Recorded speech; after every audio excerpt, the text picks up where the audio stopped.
Me acompaña en el living de Más Info el productor teatral, el autor, el escritor, el artista, quizás influencer. Quizás, ¿no? Quizás. Dani Mañas. Dani Mañas, Diego. muchas gracias por ser parte de esta edición de Más Info. Un gusto tenerte. No, para mí es un honor que me hayan invitado. Dani, quiero ir directamente al tema. Hay un montón para cubrir con vos, pero hemos elegido algunas de las biografías que has escrito, que tiene un estilo muy rápido, muy interesante, y quiero entrar directamente en esto. Por ejemplo, René Favaloro. Por ejemplo, una personalidad tan distinta de la Argentina como Juana Zurduy. Otras personalidades. Todas tus biografías están escritas como guiones de cine. Son cinematográficas y abren con una escena clave en la vida de ese personaje. De todas las biografías que hiciste, quizás la que tenemos u otra, ¿cuál es la escena que más se pegó con vos, que más te pegó a vos y que más dijiste, wow, qué momento increíble que vivió este personaje? Increíble, ¿no? Mirá, me pasaba con casi todas, escribí como 80. Sí. Pero acabas de nombrar a Favaloro, que es una de mis predilectas. Y se nota en la redacción. Se nota. Bueno, Se nota. fue con mucho amor y además desencadenó que después se leyera en la Fundación Favaloro frente a una multitud. Por suerte, Jorge Marrale, Marta Bianchi leyeron la biografía. Ah, wow. Fue muy, muy conmovedor. Y me entregaron un diploma y fue muy lindo. Pero la escena de Favaloro, un médico del barrio El Mondongo, en La Plata, yéndose a hacer un reemplazo en Jacinto Arauz, en La Pampa, tomando un tren el 25 de mayo. Sí. Es una de las imágenes que un día muy frío y muy solo, con una valija, con todo, como todo lo que llevaba, es una de las imágenes más fuertes de las que yo he escrito en las biografías. Sí, se ve fuerte. Y Muchas veces el momento, claro, obvio, sos guionista y trabajás en el medio audiovisual y te haces narración audiovisual con la palabra. Pero el momento en el que retratás a cada uno, quizás es el momento más decisivo de la vida de ese personaje. ¿Te parece ese momento, ese 25 de mayo, el momento más decisivo en la vida de Favaloro, o te parece el final de su vida?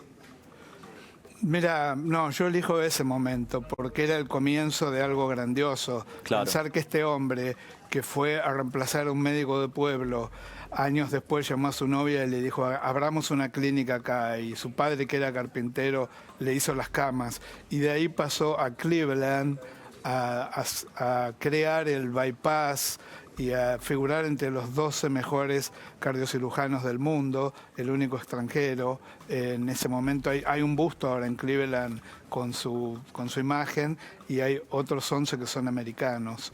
Claro. Creo que fue el comienzo, la semilla de la grandiosidad de este hombre, que además, en lugar de haberse quedado ahí en Estados Unidos con una quintita, un jardín y en ese lugar divino donde vivía con su mujer, dijo, no, yo quiero volcar en mi país todo lo que he aprendido acá. Sí, recordemos que un cardiocirujano en este momento, un cardiocirujano promedio puede estar en el $500,000 anuales, ¿no? De salario. Digamos, porque a veces hay que ponerle números a las cosas para expresar lo que no se puede expresar con números, Claro, ¿no? claro.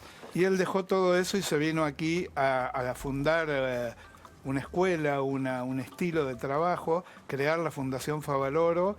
Y luchó tanto con eso que después, cuando finalmente no tenía, con los cambios de economía en Argentina, no tenía los fondos para seguir adelante, un día le escribe una carta al presidente de ese momento, un viernes, que era Fernando de la Rúa. De la Rúa no la lee porque era viernes, y el fin de semana él se quita la vida de un tiro porque pensó que quitándose la vida, la fundación iba a seguir viva. Si no, eso iba a morir, su fundación moría. Dos elementos. Lo citaste a él, un grito desesperado ante una Argentina sorda. Sí. Fue una frase, como siempre, fuertísima. Y la otra es, ¿cómo es que si él moría, vivía la fundación? Compartilo conmigo. Mira, era muy, muy duro el momento que estaban pasando económicamente, muy grande en lo que él se había metido, las deudas que había con el tema de los cambios del dólar, de los aparatos que se compraban en el exterior. Él necesitaba ayuda de los empresarios, acudía a todo el mundo, acudió al gobierno, Y él pensó eso, él pensó, yo lo he hablado hasta con su último amor, que fue Diana, Sí. que hoy sigue en la Fundación Favaloro, una mujer extraordinaria y de muy bajo perfil. Y él sintió eso, que la fundación se venía abajo, que iba a haber que cerrarla, que pasaba eso. En cambio, un golpe tan fuerte como que él se diera un tiro al corazón iba a provocar la reacción de la gente para que esto que hoy sucede, que Wow. la fundación esté funcionando, que se sigan salvando vidas, que haya una universidad Favaloro, Claro. donde la gente va a estudiar y aprender, ¿no?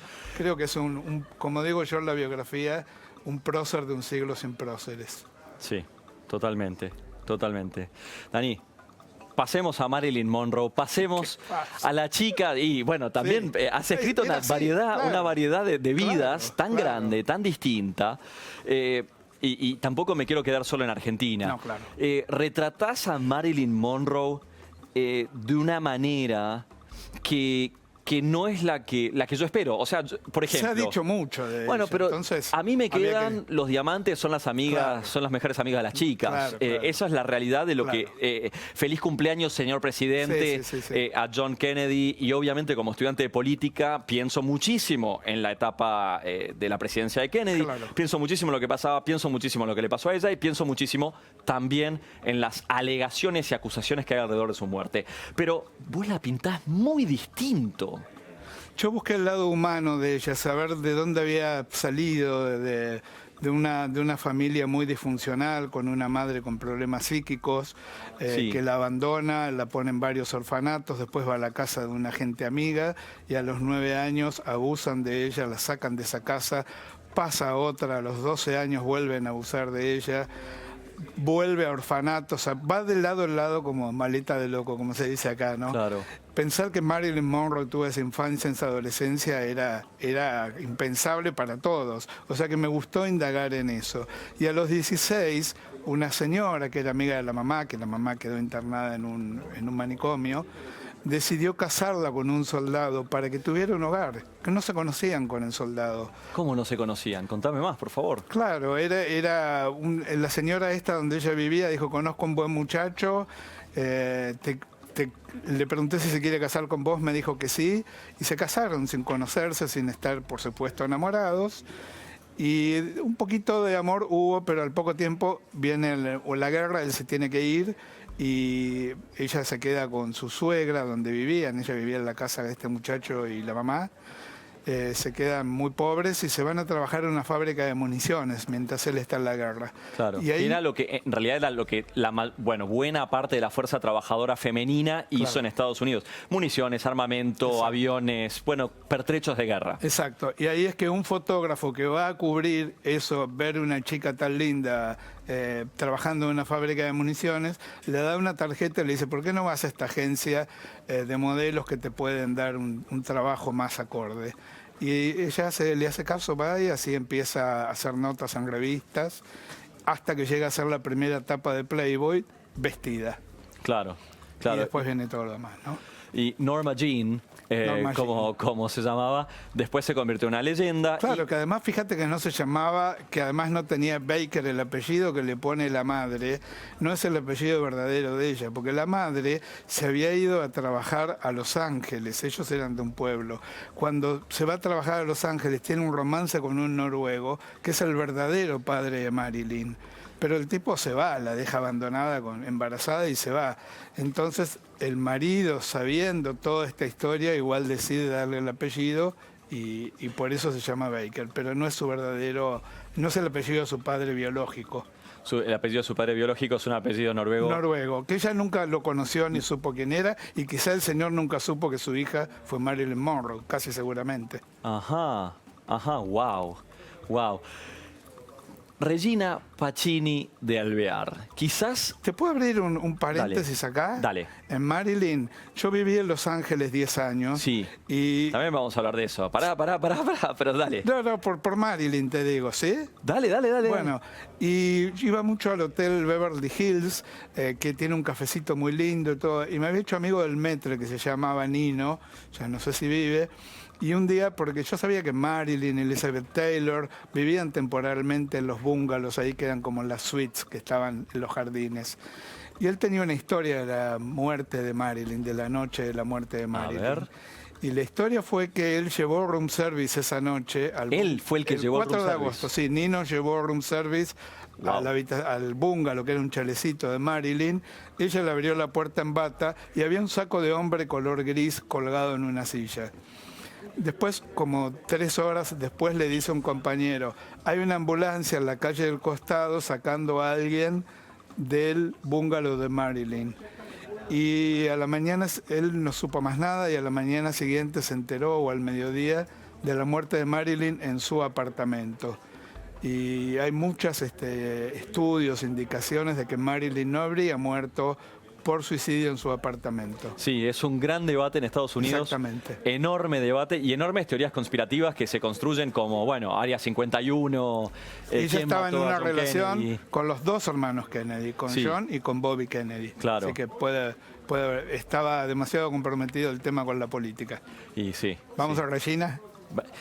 Me interesa vincular a Marilyn con Regina. A ver. Primero porque la asociación libre es libre. Dos Dani, reinas. Primero. Y segundo porque es quizá el opuesto dentro de los personajes que analizás. Una persona que, digamos, desde muy joven sabía que quería estar en el show business de su época, por supuesto. Claro. No había televisión, no había cine. Y la ópera, además. Claro. No era el show business de ahora. Claro, tal cual. Pero que además tuvo una relación, digamos, conocida, porque es Regina Pacini, de alvear, con quizás el equivalente de John Kennedy en Argentina Exacto. de su momento, Muy ¿no? buena relación. Entonces, me gustaría ir justamente de un extremo al otro. Regina Pacini, una chica que un tipo la persiguió 8 años. 8 años. Por todo el mundo viéndola cantar. Sí, Y ese era Marcelo T. de Alvear. sí. Un hombre, el soltero más codiciado de la Argentina, un hombre hermoso, millonario, culto, y cuando la vio acá en el Teatro Politeama cantando, lloró toda la noche en el palco, le mandó flores, le mandó un anillo. Hay un cuento que todo el pasillo que llegaba al camarín de ella, que eran muchísimos metros, casi media cuadra, eran canastos de flores y los acomodaba un chico de 9 años que se llamaba Carlitos y el apellido era Gardel. Y cuando él le manda el anillo y el ramo de flores, va a saludarla al camarín y ella le dice, las rosas se las acepto, pero el anillo no, muchas gracias, se lo devuelve. Las rosas eran blancas y coloradas. Ella no sabía qué significaban y que eran los colores del Partido Radical, que él era. Claro, Digamos, que la dirigente, por dirigente, supuesto. exacto. Un hombre de primera línea de allí. Pero primero quisiera poner en contexto el anillo, porque en Sí. esa época no se había creado la tradición de los anillos de diamantes o de brillantes para los compromisos, etcétera. Era un regalo más que le podías dar a una mujer sin esa connotación. ¿Estoy en lo cierto? Que no le estaba proponiendo casamiento con Rosa así. No le estaba proponiendo Claro. casamiento, era simplemente una cuestión de admiración y sí lo que quería era ir a comer con ella. Ella le dijo, muchas gracias, yo como en el hotel con mi mamá. Así Claro. es, la mamá no quería que ella se ponga de novia porque tenía una carrera que había iniciado a los 16 años, brillante, internacional, y decía, el día que aparezca un hombre del que te enamores, se acaba tu carrera. Y estaba en lo cierto la mamá. Pero bueno, después de esa noche en Buenos Aires, Alvear siguió 8 años por todos los teatros del mundo, hasta que un día se casaron. Hasta que un día se casaron. En Portugal, ella era portuguesa, y dijeron que se casaban a las 9 de la mañana. A esa hora había una multitud en la iglesia, pero los engañaron porque ellos se casaban a las 7 de la mañana por iglesia, para que fuera una ceremonia íntima.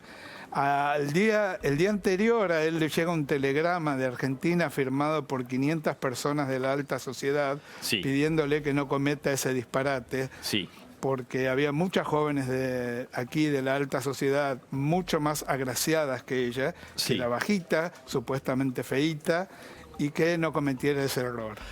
Dani, mira, se me acabó el tiempo, pero tengo que, primero porque además tenemos que hablar de Sí. vos en Estados Unidos, vos en todo el mundo, vos produciendo estrellas de Hollywood, no solo llegar a una conclusión de muchas otras vidas que estuvimos estudiando, observando de tu trabajo, tanto para cubrir. Dani, te espero la semana que viene, te comprometo acá al aire frente a todo el mundo. Te tengo la semana que démoslo viene. en serio, Regina fue la primera dama argentina, porque Marcelo T. Alvear fue elegido presidente, Sí. y creó la Casa del Teatro y el Teatro Regina, que lleva su nombre, Claro. y hizo comprar al Estado del Teatro Cervantes. Ya está. Pero pará, no, esto no terminó, te tengo la semana que viene. Bueno, ok. Te tengo, ya está. Dale. No, se me acabó el tiempo, pero la charla Dale, no se me dale, acabó. dale. Me queda Dale. muchísimo más de charla, así que no te vas. Es No me más, voy. te quedás Me quedo acá acá. hasta la semana que viene. Listo. Seguimos adelante. Bueno, perdón, Dani Mañas, mil gracias. Te mando un abrazo, Ismael Cala, desde Estados Unidos, que dice que sos uno de los grandes profesionales con que ha trabajado. Un querido amigo Ismael, lo quiero mucho y él lo sabe y se lo dije también. Muchas gracias, Dani, muchas gracias por ser parte de esta edición de Más Info. A ustedes.